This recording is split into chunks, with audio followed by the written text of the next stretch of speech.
I was finding myself feeling, I don't know, just unsettled sometimes after I would consume certain bits of content.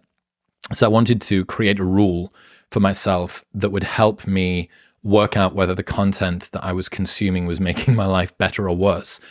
Because the problem is, while you will watch anything, you're distracted by the content itself, which means that you can't judge how the content impacts you during the consumption of it. The creator of your consuming has designed the content to be compelling and to keep you hooked. Because if they didn't, they'd be beaten by another creator who just did that better. But just because something is compelling doesn't mean that it's good for you.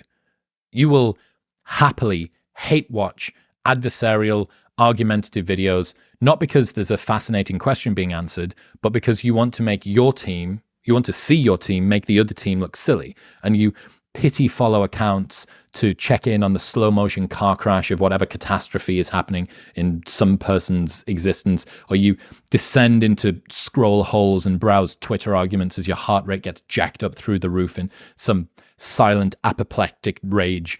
But when you finish consuming it, you forget that you consumed it and you move on with your life, and you don't assess whether or not that was actually good for you. So in this way, you're kind of like a shop owner in a shop with no walls. You're allowing your most valuable resource, which is your attention, to be stolen by whichever individuals are the most bold and aggressive. And then tomorrow, you forget that they didn't pay you and you allow them to do it all over again. So the solution, I think, is to ask yourself, how does watching different creators make me feel?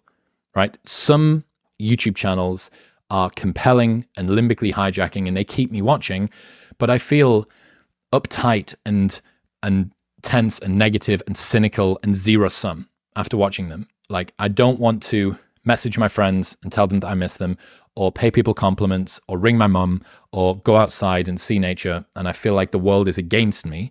And that's not the sort of content that I want to consume any of, no matter how much it makes my dopamine fire. If you think that your body is made up of what you put into your mouth, your mind is made up of things that you put into your eyes and ears. And your content diet should be spirulina for the soul, not fast food for your amygdala. So thinking very carefully about how you feel after you consume some content is the only fix for this.